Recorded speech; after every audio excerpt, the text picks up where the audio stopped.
Well, hello! Welcome back to Keto in the Chaos. Today is actually week 36, unlike my other video where I thought it was week 36. And I had my weigh-in today. As you can see, I'm feeling a little bit better than last week. Last week was kind of scary and I didn't want to do a video, but I did it anyway because I wanted to make sure that I stayed accountable to you guys. And so I'm making a video today and I feel a lot better. The swelling has gone down quite a bit, but this has been a roller coaster week for me, both in my regular life and also in my weight loss journey. It's been a big week where we've gone back to homeschool, so I am homeschooling kids from preschool all the way up to sophomore year, and we went back to full-time doing everybody's work, and that's quite a bit of challenge to get everybody straight and get everybody going on their programs and also spend one-on-one time with them and that kind of thing. Oh my goodness, the bugs. But you know, I still have to come out here to avoid the chaos, I'll tell you what. Anyway, also our dance has started back full-time with all 3 of our dance studios, so I spend time at a dance studio 6 days a week for multiple hours, and I also teach a class. Actually, I teach multiple classes at our co-op, which we have once a week. So this was my first week teaching a language arts class and a history class and co-teaching a math and science class. So to say that what I've had going on this week is a little overwhelming would be an understatement. If you saw the miles on my car, you would probably die. The amount of time that I have sat in a car driving this week is actually insane. I don't even know if I want to know the actual number, but let's just say it's a lot. And this is going to be my new schedule this week. So this isn't just a one-time, 1 week, crazy week. Nope, this is my new reality. And so the challenge of making this diet work with this whole new realm of things I have to do, at first it was a little bit overwhelming, but then I realized that actually keto is a huge blessing. I do not have to worry about my food that much anymore. I have limited things that I can eat. I know what I can eat and I have them on hand at all times. So planning my meals out is really easy, and I plan in advance, and I'm used to planning in advance, and weighing out my food does not take very long. It takes way less time than sitting around trying to decide which fast food restaurant I'm going to go to today to pass the time, or because I'm hungry, or for other various reasons. And it has taken a huge burden off of being able to do this huge busy schedule and be able to still continue and maintain the losing weight. So official weigh-in today. I should tell you, it's been pretty rough this week. I do weigh myself every day. I find that if I don't weigh myself, I get anxiety over it because I wonder and worry about it.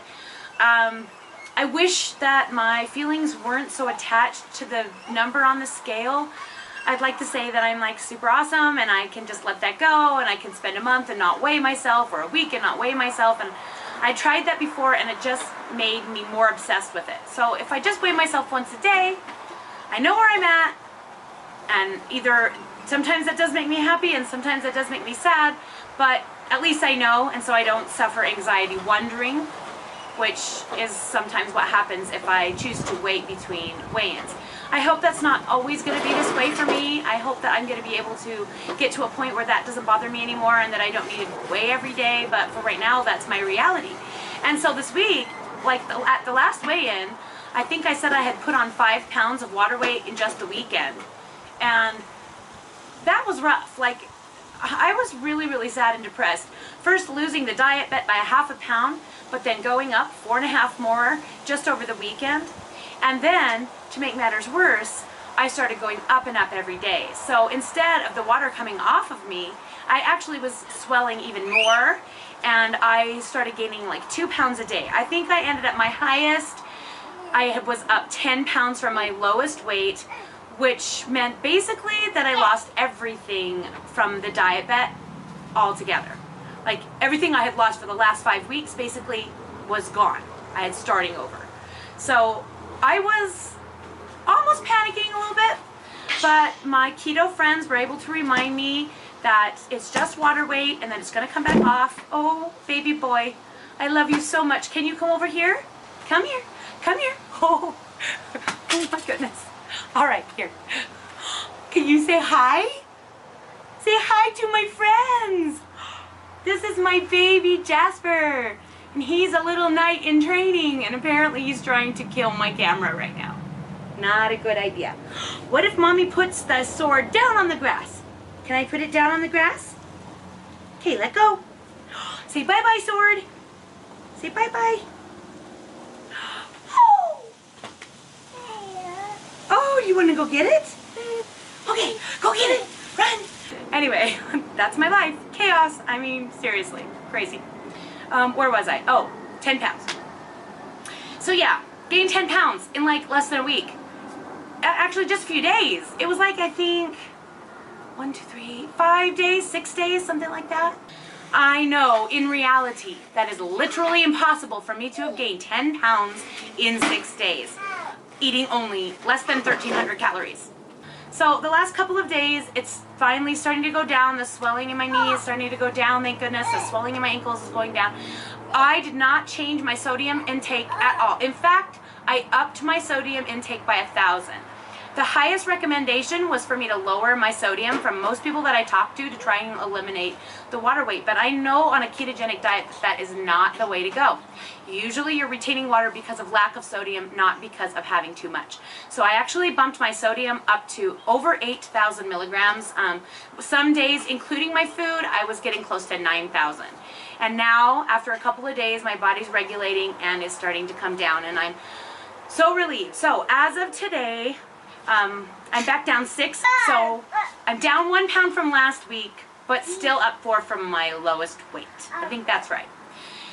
I did lose 1.25 inches. That wasn't a huge loss in inches, but that was fine with me. I'm glad to see that I haven't gotten... Hi! Crazy pig. Okay, so 4 pounds higher than my lowest weight, which puts me 99 pounds lost. I'll take it. I still consider myself 103 pounds lost. When people ask me how much weight I've lost, I always tell them my lowest number, because I know that water is fluctuating, and so I know I'm not eating anything off plan. I'm expending more calories than I'm intaking, so it's literally scientifically impossible for me to be putting on fat. And so I just keep telling myself that, and I just keep expecting it to go back down. And so when people ask me how much I've lost, I always continue to say my lowest number, and I don't have any problem with that. So I still consider myself to be 103 pounds down, which is great. And as of today, I'm 99 with water weight, and I know it's going to keep trending back down because that's just what happens. I had to put the baby in the house because he was going to actually break my camera or me. Anyway, so I have been thinking a lot this week about so many things. I have not had any time to make videos. I didn't realize how crazy my schedule was going to be until actually, like, you know, on paper it worked, but in the actual doing of it left a little bit to be desired. I'm hoping as the weeks go by I can tweak it a little bit and get some help where I can with some pickups and things so that I don't have to spend quite as much time on the road.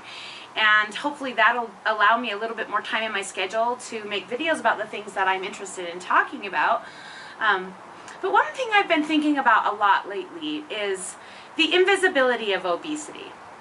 Now, I know that sounds kind of strange, because it seems to me like maybe if you're obese, you're bigger in people's view and you're in the way more, and maybe people are disgusted by you. I don't know. You'd think that they would pay more attention to you.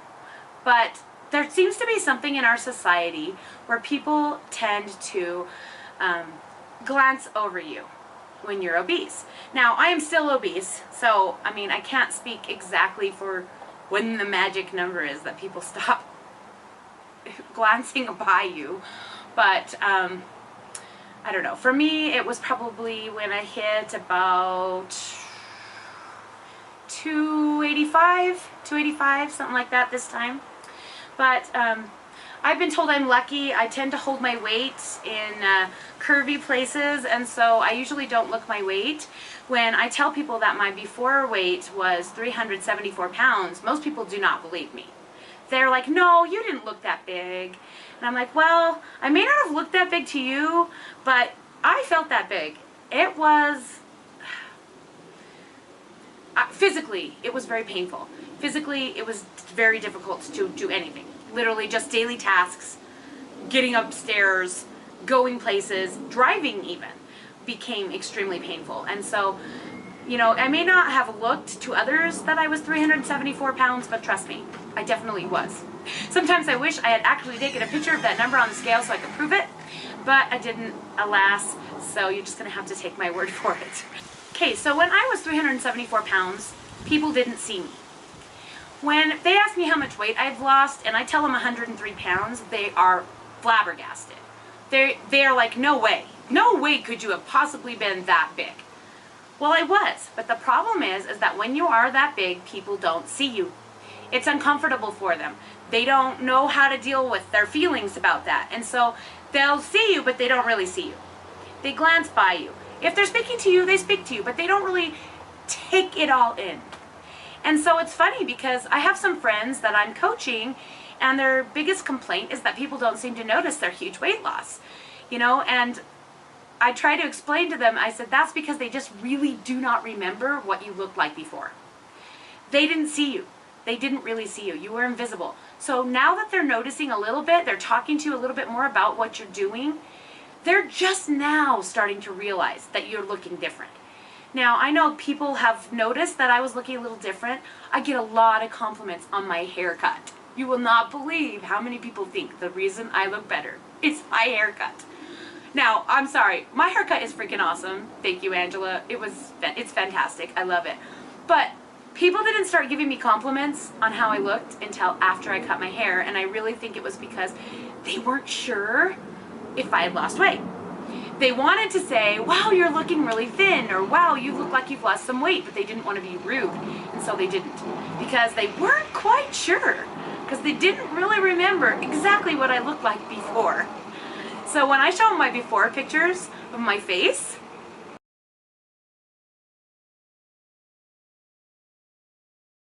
they are floored. They really literally do not remember me being that big.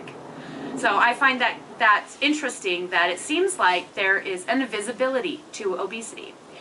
In the grocery store, anywhere, clothing store, at the restaurant, you know, sometimes you'll get the judgy looks, but most of the time you just don't get noticed at all.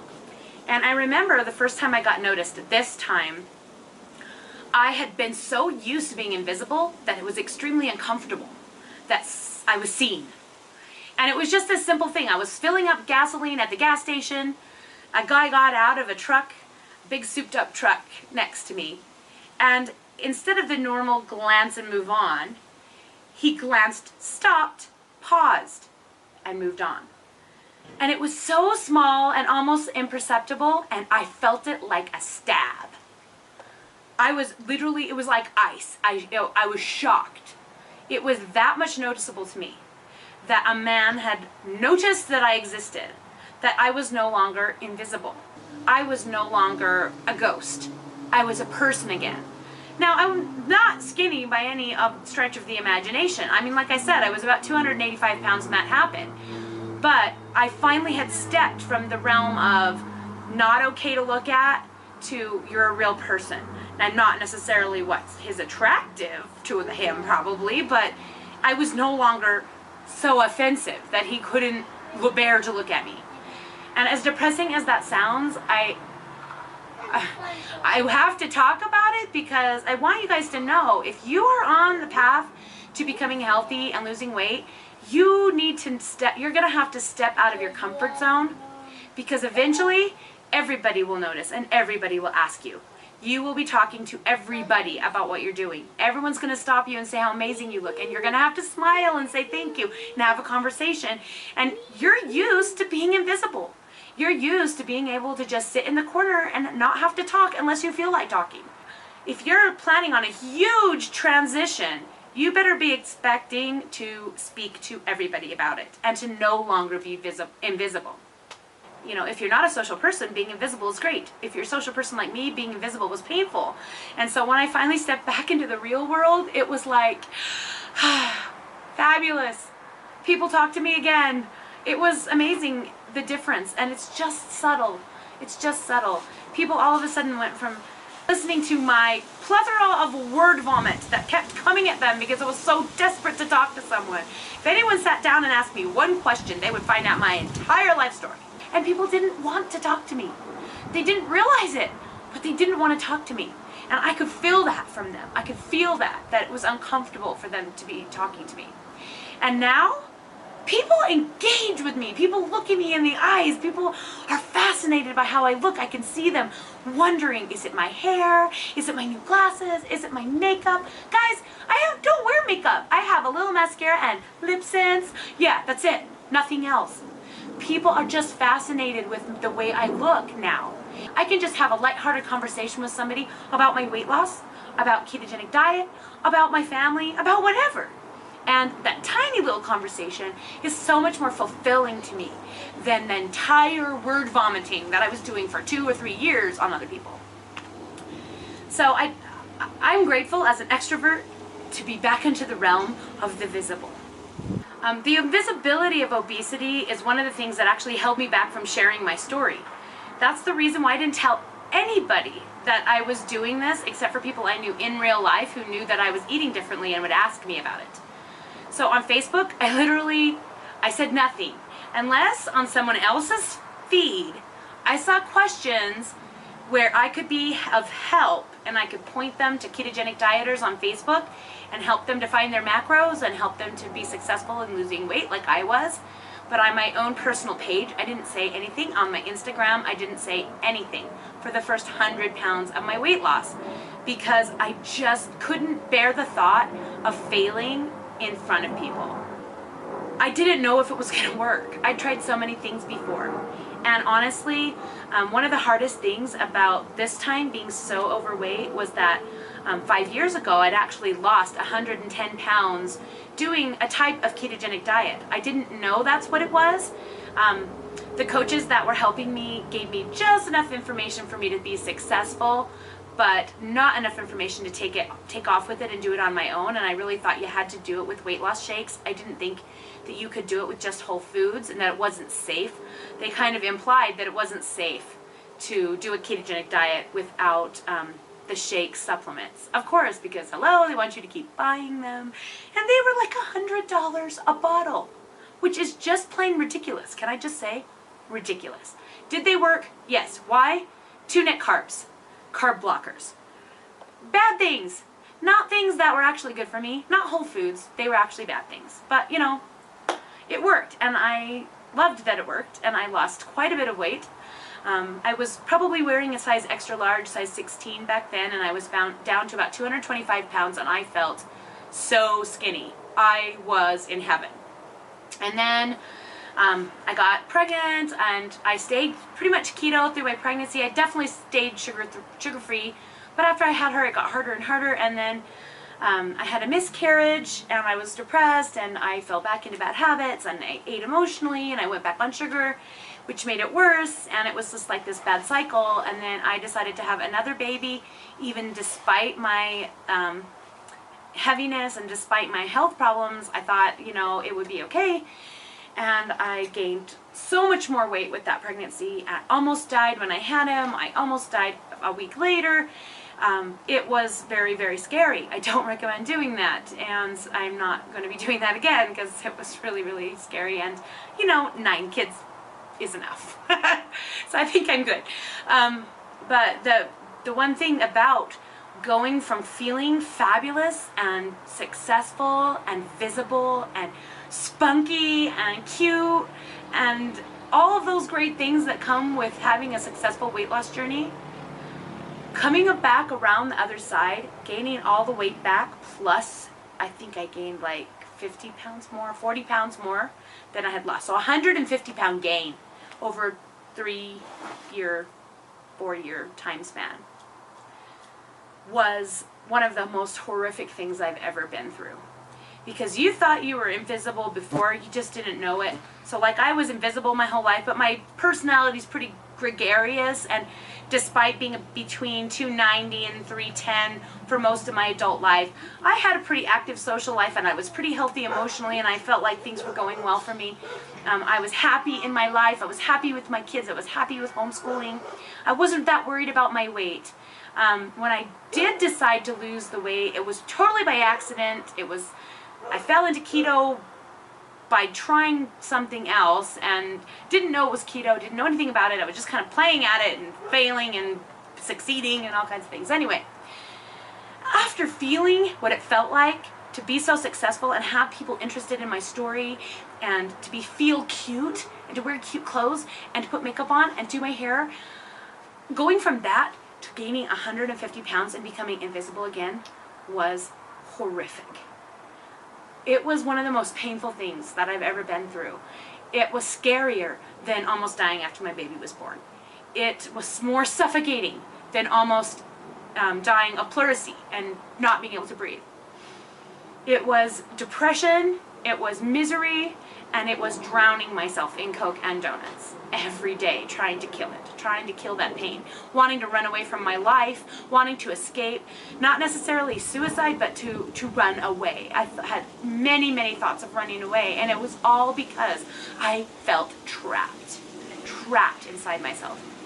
And the invisibility was so much worse, because you had also the people who had seen you lose the weight, and when they'd see you had gained it all back plus some, the pity looks as they zipped past you.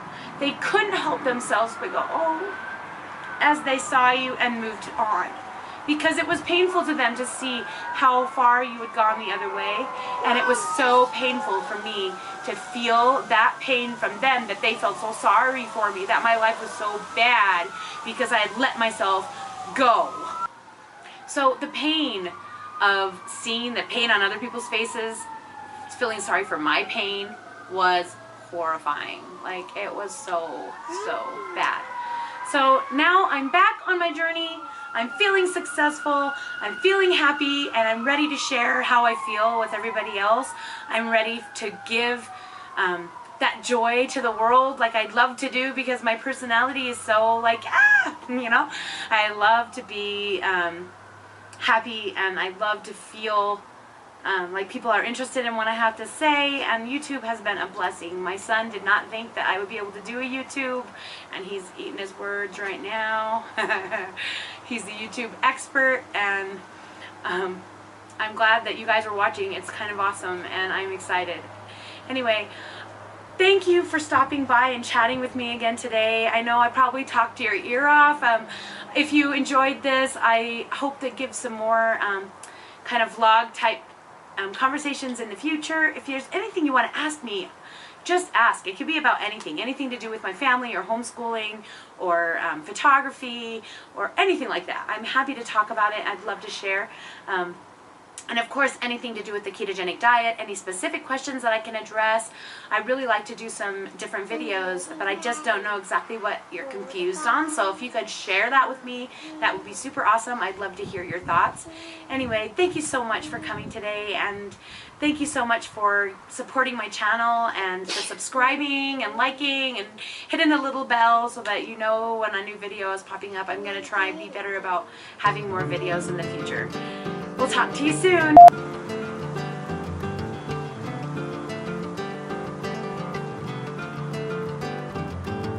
I can't remember. Okay, I totally cannot remember.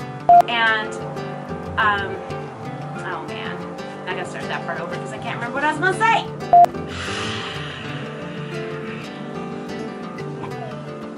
What was I gonna say? What was I going to say? I have no idea. Wow.